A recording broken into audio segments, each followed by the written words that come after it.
How much faster did I make this £1,000 bike by installing £1,500 worth of upgrades? And how does that compare to my usual bike, which costs £6,000? Well, in this video, I'm going to test this all to find out which upgrades make the biggest difference.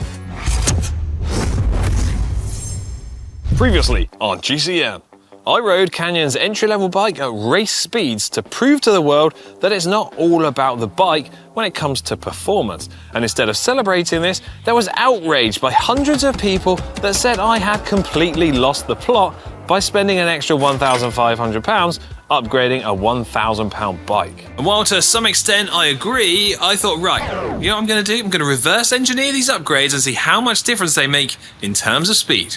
Before that, let's have a recap of the stats from our race, fast group ride, where I would like to point out that both Si and Ollie got dropped whilst riding bikes which are considerably more expensive than the bike I was riding. Anyway, on that fast group ride, we had an average speed of 40.2 kilometers an hour. I had an average power of 284 watts over that 66 kilometer loop, which took us 1 hour and 38 minutes. The upgrades that I made to this bike were the wheels, the tyres, the inner tubes, the handlebar, the stem, the saddle, and of course, wax chain. So in order to reverse engineer some of these upgrades, I headed out and rode around a test lap local to me and then changed out some of the parts. In my first run, I used the bike as it sits here in its current state. Then I ran this current setup with the stock wheels and the stock tyres.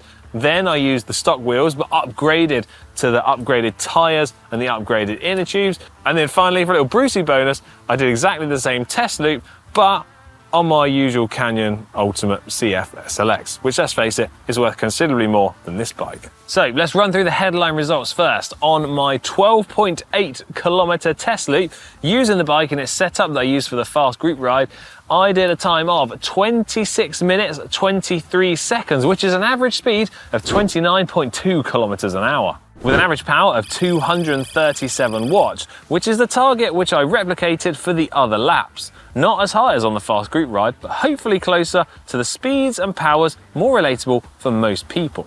Second lap, I used the stock wheels and tyres and tubes, but kept the other upgrades. I had a time of 27 minutes and 28 seconds, an average power of 239 watts.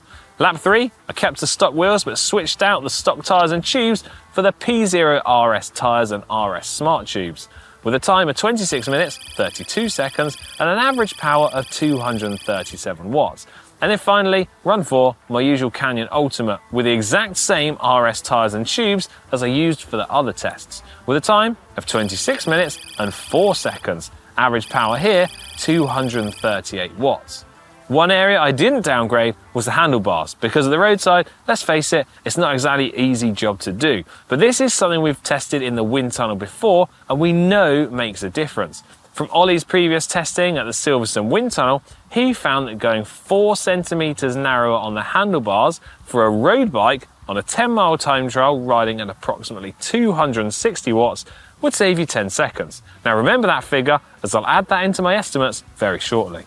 If I then rank the results of my test, slowest to fastest, well, understandably, the benchmark is the stock wheels and the stock tyre setup. Then upgrading to performance tyres and performance inner tube saved a whopping 56 seconds.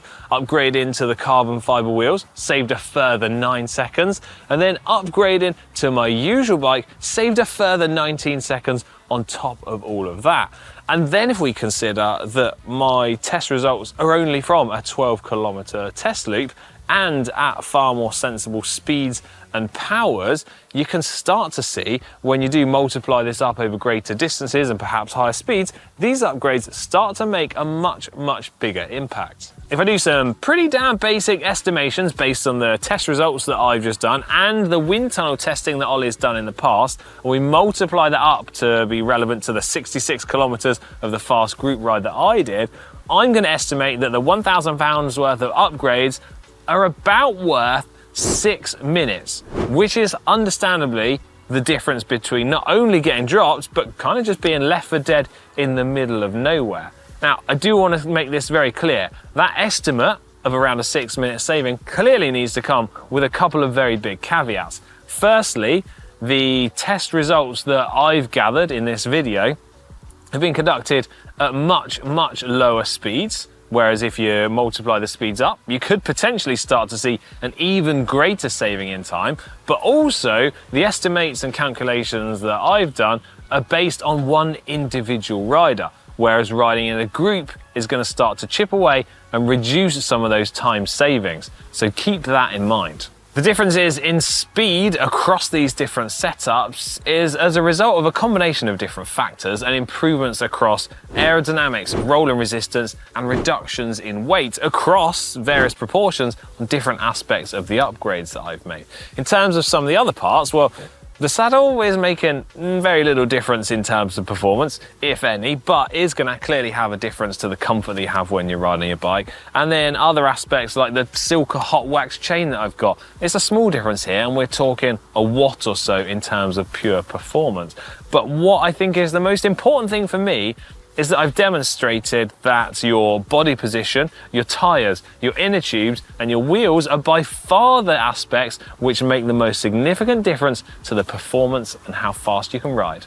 For the absolute super nerds out there, I did break down my lap into 3 different sectors, and I'll put the splits into a chart which is up on screen now. Sector 1 was the first undulating sector, Sector 2 is a 3-kilometre climb, and Sector 3 is the flat and downhill section to the finish. Now if you want to study the numbers, pause and then catch us back up in a second.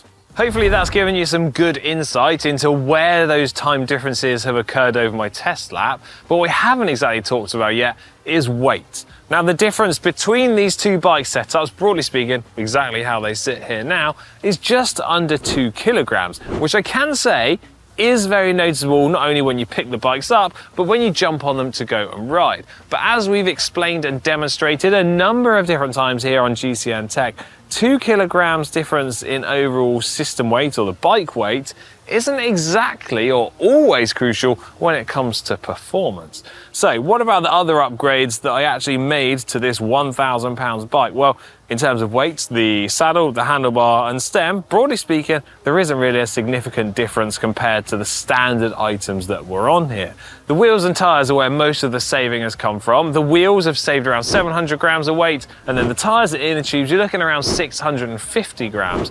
Now the reason there's such a significant saving for the tyres and tubes is because the original setup was for an all-road bike, so it means the tyres are able to be ridden on-road and off-road, and if you had a standard road bike tyre, well, the savings in weight are going to be slightly reduced. So to answer the very original question that so many people asked in the comments section, could I have kept up on the very original stock setup of bike? No, absolutely not. Clearly, I've just discussed and demonstrated that, but could I have kept up without upgrading the wheels? Well, yes. I actually believe I could have done. And then had I been using something like this bike here, that in theory I should be able to ride the same speed with a slightly lower power. And perhaps at the end of the fast group ride, I might have had enough left in the legs to try and win, or at least not let out that little whelp as I cross the finish line. Ah!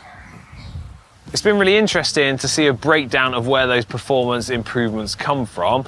And best of all, it's highlighted that the first places you should look are your body position, your tyres and your tubes, which is brilliant news because arguably they're the most cost-effective upgrades out there.